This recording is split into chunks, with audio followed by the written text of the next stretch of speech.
facts that 53 to 56% of couples marrying will divorce, and the numbers go up for the second, and the numbers go up even higher for third relationships or marriages. It's needed. This is needed. Some real talk with couples, some real talk with individuals. And I'm blessed to have people come on this show who don't mind being transparent. So when you see the ladies cry or the men cry in these episodes, because within this welcome,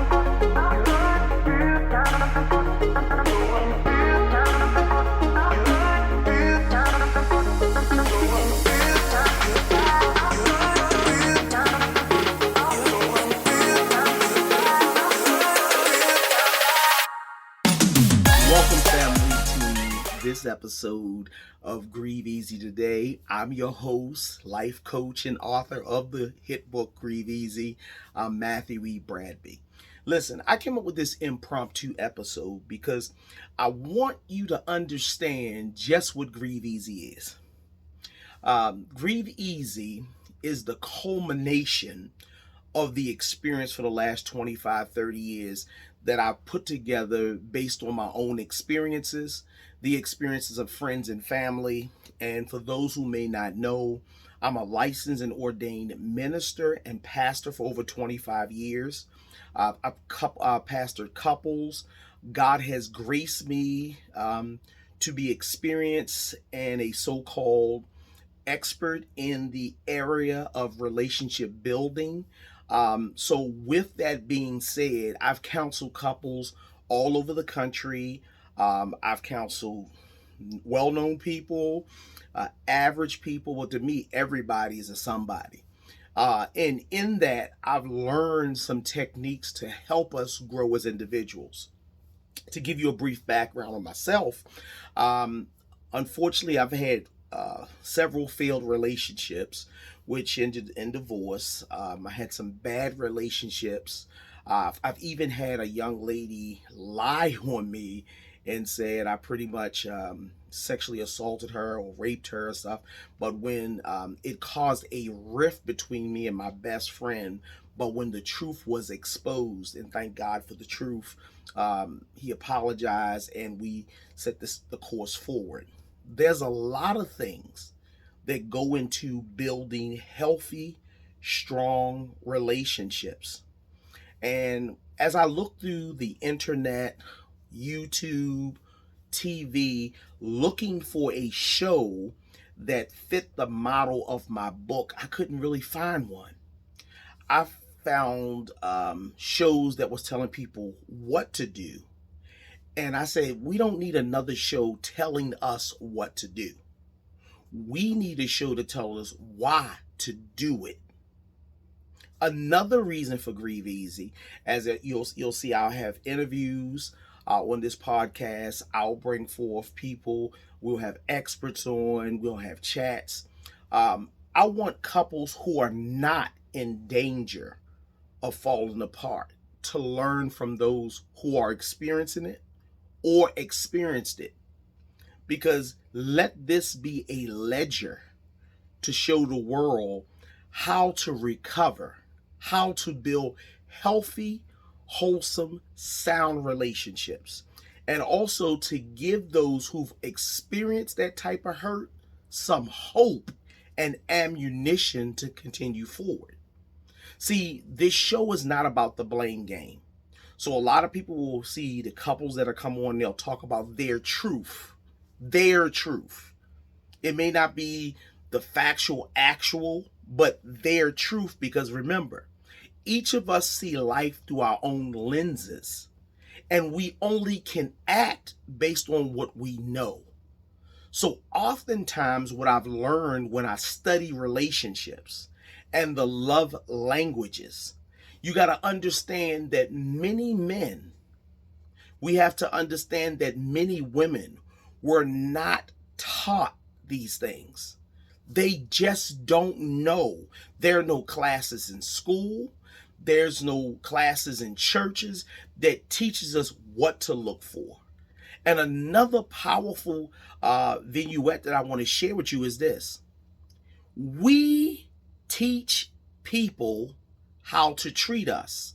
So in the course of these shows, each guest, each episode will help you get building blocks on creating a persona, a character, a standard to how you want to be treated and how to treat others. Now, I know we got some episodes that's already formatted and ready to go. They're going to be hot and heavy. It's uncut, so this show is not for kids. But I would say teenagers, 18, 19, could learn from this. Some of the experience can help those young teenagers trying to experience life too fast because it's not easy. No relationship is easy. Not even your relationships in faith are easy. Let me tell you why. We can't love God the way he deserves to be loved because we don't know how to love ourselves and others. Everything that we know comes from experience or seeing something else. A lot of men on the show, as I was beginning to poll them and talk to them, they said they learned sex from pornography because there are no videos to sit down there and teach you how to love your wife, how to do things. And that is a missing element within our culture. We're not teaching. The elders are not teaching. And oftentimes they can't teach what they don't know. And most of the time, by the time they acquire the knowledge, the wisdom to apply it to life, they're older in their 50s and 60s, and they're looking back on damaged people and damaged lives. So I believe Grieve Easy is essential for our world. And I'm going to tell y'all, I'm raw, I'm straightforward, I don't play games. When you see my guest on it, it's not to point blame. Because in a relationship, we've all played our part in its dysfunction. Let me say it again. There's nobody wearing all white and all black. There's nobody with angel wings on and a halo on this shoulder and a red suit and a pitchfork on this shoulder. Because we got to understand, you got two flawed individuals with limited experience or limited knowledge. Somebody may be coming into the relationship damaged for something previous. So you got all this dysfunction, all this toxicity balling up. And in the first phase of the relationship, it's the honeymoon phase. We putting our best foot forward. We're nice. We sweet. If you're a guy, culture and times has taught us we gotta wine and dine the woman, and then the woman, she's dressing sexy and nice, and we going through all these preliminaries, only to live a facade for so long. And if they decide to engage in a relationship or marriage, they marry the facade. That's not the real person. So we unlock those things too. One thing I can tell you, and my wife I'm gonna bring on the show too, on this relationship, my fourth marriage. That's right. I'm gonna let you know my fourth marriage, because I wasn't ready to be married before. My partners weren't ready to be married before, and they will tell you, hey, we just didn't know. And we didn't have the resource like a Grieve Easy to share with us. So I'm blessed to survive my storms to provide cover for somebody else. But you'll understand that in the relationship I'm currently holistically bought into, my marriage today, we just celebrated on November the 11th, our 11th year anniversary. We didn't do a long courtship, but we had a real, I call it a real relationship, because I came in, we didn't wine and dine, we spent more time talking. We took intimate sessions. Now, that doesn't mean sex. We didn't have sex.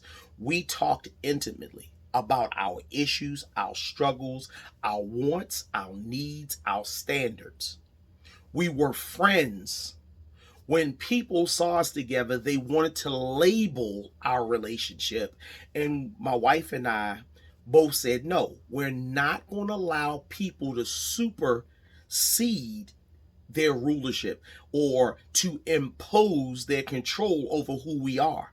I'm not going to allow people to name what I have, because when we accept the names people give you, we also understand the parameters and the box they put us in. So we had a healthy friendship, laughing, joking, dinner, McDonald's maybe, talks and walks, sitting in the car talking, just a lot of chill time, just talking, maybe a glass of wine, just talking, because it became very, very, very important to me that I knew who I was involved in. Secondly, we began to build an understanding because, she had children previous to our relationship. And we were careful of the introduction of me to that dynamic. Okay. So with me and her son, well, as my son, okay. But for this talk about, for her son, which is my son now, we were careful 6 months out to make sure we were going to work out before that dynamic was introduced. And it was blessed because our son, when he first really met me and stuff, he came to church because where I was pastoring. And the first time he visited, he asked his mother, could he join the church? The next dilemma came up with my wife at the time. She would say, well, what if we don't work? And I began to comfort her and say, well, what if we do? I said, but even if we don't, I'm not afraid to pastor him because I know how to pastor. I can separate my office from who I am in a relationship. And I said, it took maturity for me to understand this. And I said, and then she shared with me her ideals that she didn't want to marry a pastor. And I want to talk to my religious sector right now because this is important for you. I told her immediately, you're not marrying a pastor.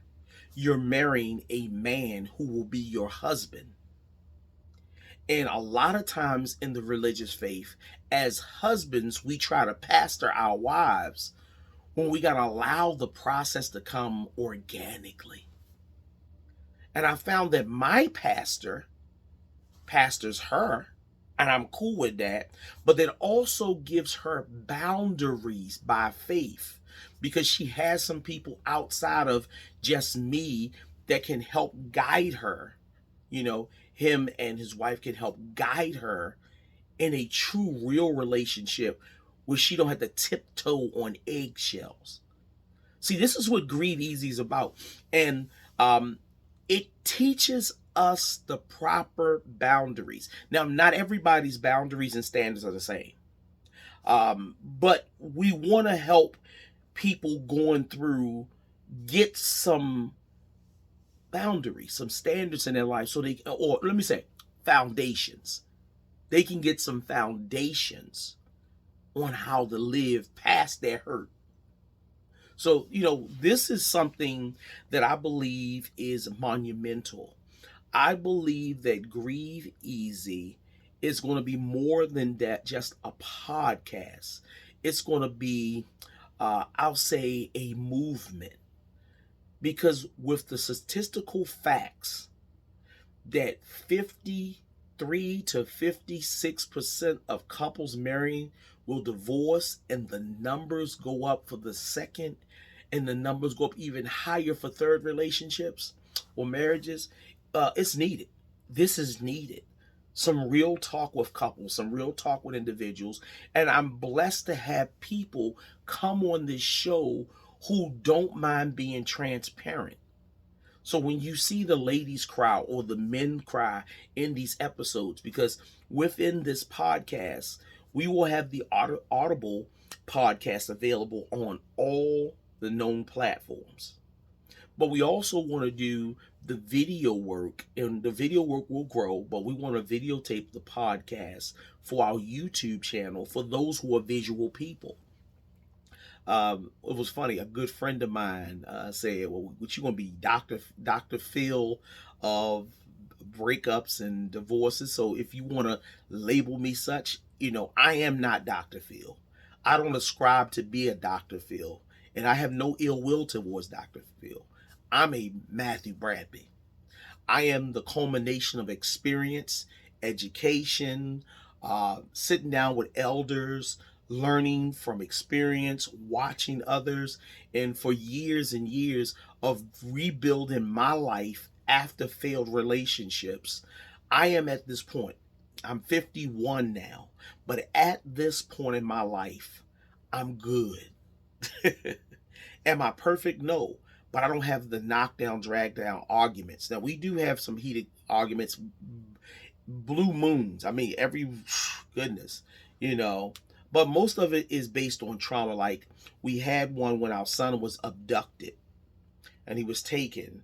So that blow up wasn't us blow up. It was the tension, the stress, sleep deprivation, all those things balled up and we blew up.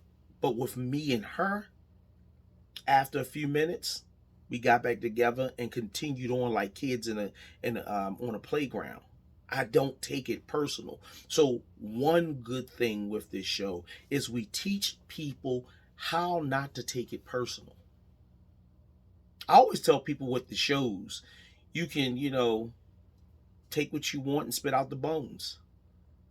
You know, I want to share people who will be real, because often people in our life, they're not going to show their weaknesses and vulnerabilities to us, because of the fact is it'll be weaponized and used against them by people.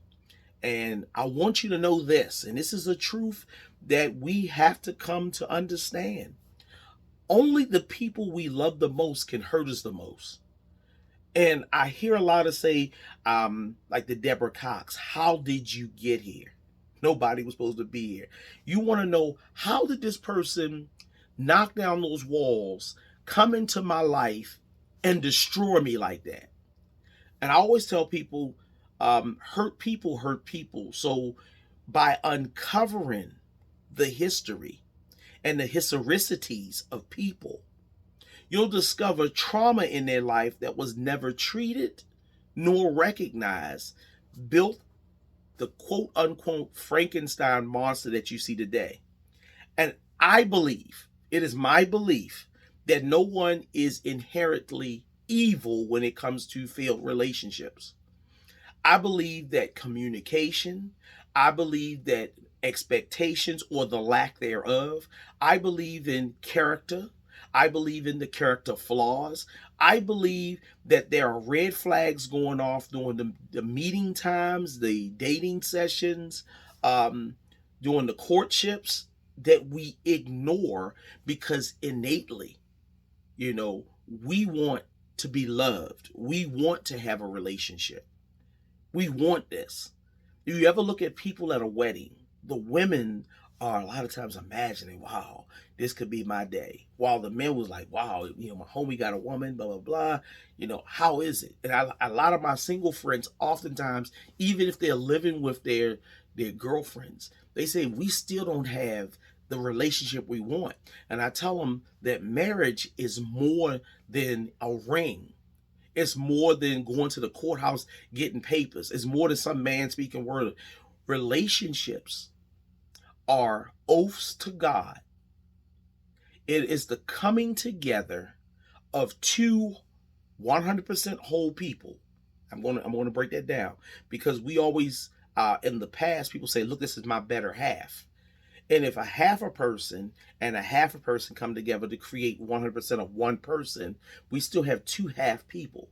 So we need people to know that you are whole, they are whole. Two whole people become one union. Okay? So that's very important.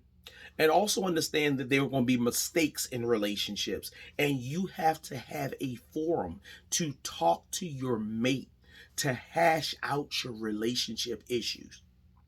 For instance, if she wears an outfit that I don't like, don't lie to her, but also develop a posture of love. When you break it down, you be like, hey baby, that's a nice outfit, but it's not fitting you. It's not where you want to be. It's not fitting your flow, your vibe, your energy. Learning how to say it in love. Even with a guy, He put too much cologne on ladies. Instead of saying, man, golly, you stink, blah, blah, blah. You can say, hey, baby, you got a little too much cologne on you. Might have to jump in the shower, just burning my eyes, and do it with love. Oftentimes relationships, when I sit down and I counsel people, by the time we get to counseling, they done blew up because they let stuff mount up and mount up and mount up and mount up. And then I also discovered, ladies, that there is a Joe Fix-It mentality innate to you. That you see potential in men, and because of your nurturing side, you'll take a failed experiment to try to create a perfect being. And I want to always tell people, when you get in a relationship, you're not marrying or dating a possibility.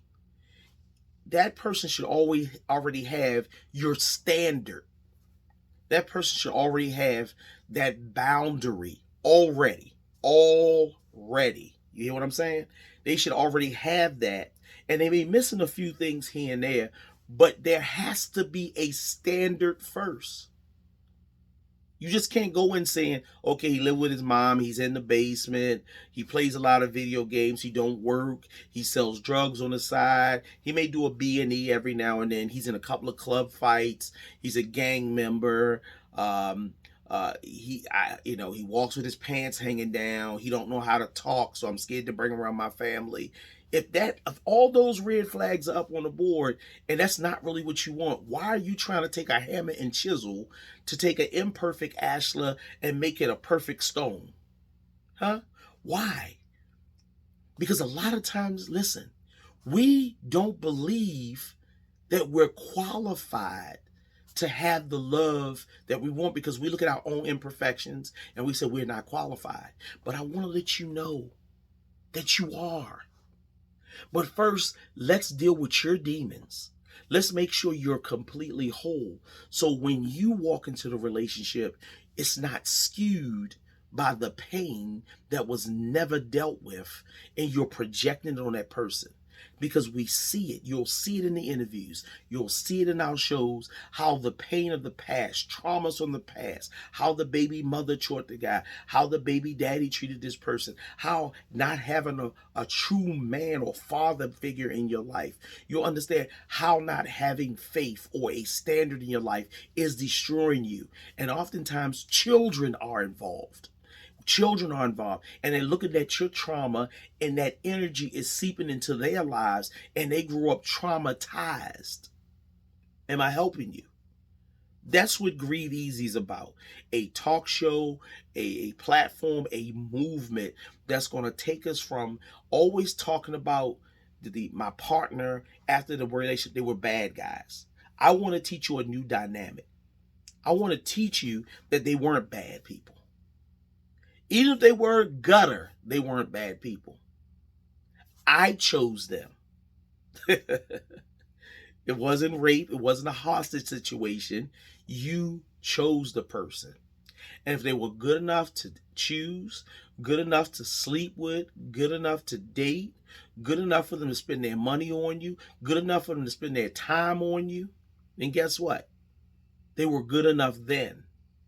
And for whatever reason, you allowed that relationship to mature, it's partially your fault. 50 you, 50 them. That's mature relationship. So we're not here to attack people. Even with our comments, I will monitor comments.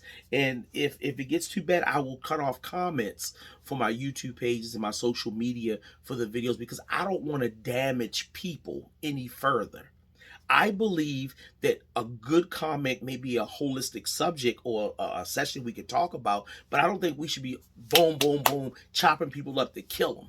Chopping up. That's not therapeutic. There's a difference between a butcher and a surgeon. Let me say that again. There is a distinct difference between a butcher and a surgeon. A butcher cuts meat to separate it for consumption. A surgeon cuts to heal. Can I help you?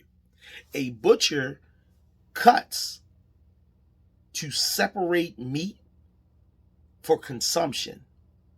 But every time a surgeon cuts, it's to heal or to remove any element that's causing damage, to cause an ill will or illness to a living host. So we want to be surgical in our critiques, surgical in our questions, surgicals in our studies, surgicals in our help to build healthy, wholesome healing centers, a safe place where people can come publicly and share their lessons in life. Because the most powerful thing I learned was we can choose to learn by experience, or we can choose to learn by looking at someone else's experience. But either way, that lesson must be learned. And that's what Grieve Easy is about. Grieve Easy is about a mature platform where a coach such as myself, a relationship coach, a life coach, a pastor, a leader can come and hear you, okay? Not medicate you, not allow philosophies to permeate in you and to force you to live a lie. It's to bring some help in a form where you can sit down and have the talk that you should may have had talk before, or to allow your true voice to be heard by the person that hurt you or you hurt. Okay, so this movement is going to be phenomenal. This podcast will be, I believe it's going to be a success. And I'm asking each one of you, go to our YouTube page, subscribe, hit the bell icon, okay, so you won't miss any episodes. I then want you to go to your favorite podcast. It could be Spotify, Google Play, I believe, Apple, iTunes. It may be iHeart. Any of your favorite podcasts, and like it and subscribe to it there. So when we drop our new episodes on Mondays, or we drop our new episodes on Wednesdays, Thursdays, because I'm going to be sporadic. We're going to start off by dropping episodes on Mondays. But as this gains momentum, and through, I pray to God that it works, that we could be able to do more than one a week. You know, it was funny. My wife said this thing may be like a Monday through Friday type thing, and it'd be an episodic talk show where we'll be meeting a lot of people. And thank God to technology, I'm able to interview and have couples come on by either telephoning in or through Zoom meetings or video meetings. So we will be able to interview some of your favorite stars who may not be in my area, which is Baltimore. We could talk to people. We can have some real live, great episodes. I'm just elated. I am excited. And if you would like to be a guest on the show, if you have any questions about the show, if you want to, if you're an expert that want to come on, please write down here is our contact information. Reach out to us. If you would like to be on the show, understand one thing: we will have a session before you come on, and there is no blind side here. I'm going to be straight and direct. You're going to know what questions we're going to ask, and we're going to leave it up to you how deep you want to delve into it publicly. But I'll also provide therapeutic help outside of the show. So if you're looking for something like that, please let us know. If you're going through a breakup, a divorce, failed relationships, or the relationship's been dead but you still walking like a zombie with that pain and that energy, you can reach out to us. Grieve Easy. I'm telling y'all, Grieve Easy today is going to be a movement, and it's much needed. We're going to get hard, heavy, and straight to the point. There's a healing for your soul that exists. There is an antidote, but you got to do the work. You got to be willing to face the facts. You got to be honest with yourself. You got to be non-judgmental. You got to come with your mind wide open and your heart wide open to receive what God has for you. And in that, you'll understand You are uniquely and wonderfully made. A mistake isn't who you are, it was just an experience. And what we do after the mistake will define our character in the future. All right. So I hope and pray that this impromptu session was helpful to understand just what this show is. And I implore you to share this with a few friends. Share this and then invite them. I even want to I dream to someday have a live stage event where people can come and we could do this live. I want you to spread the word. Help me spread the word so we can reach more people. My goal is we reach 10,000 people in the first 30 days. I want over 1 million people to receive the healing, the wholeness, and the calm that comes when we deal with our issues the mature way. All right? Thank you so very much. Don't forget to like and share, and I look forward to seeing you December the 1st, 2022, when we drop our first episode, and then every Monday thereafter it'll be available at 12 midnight, so you can just like listen to it when you're on your way to work. You can watch it on YouTube, on your phones, your computer, your smart TVs, and let this help us. Let this help us. I'm not going to be preaching to people, but you go watch the therapeutic session as they tell their story. And by the end, they have some workable material to work on them healing after the incident. All right. I love you. I love you. Don't forget, reach out to me. Let me know what you want. Let me know some subjects you want me to cover. Let me know. Let me know, because I want the fans. I want my community to help us build. I'm in my basement now, but I'm dreaming within the next few months to be in my studio. I have all the equipment purchased, but I'm praying for our studio. I'm praying for bigger and better. I pray that I can travel from state to state, meet some exciting people, and do live on the spots, because we have our mobile studio. So hey, the best is yet to come. I love you. I believe in you. Don't give up on love. Don't give up on your relationships. Grow, build, expand. If you don't do nothing else this week, get a good book. I ain't talking about a romance novel. I'm talking about a good holistic book. I always say Love Languages is a good book to get. How to Win Friends and Influence Others. The Richest Man in Babylon. These books will help grow you. And the more we grow, the faster that pain can supersede, and we can move on to the next thing. So Grieve Easy is not about dealing with death, but it's dealing with the death of a relationship, the death of a perception, but the rebirth of new people just like you. I love you. Keep the faith. And don't forget, spread the word. Peace and blessings.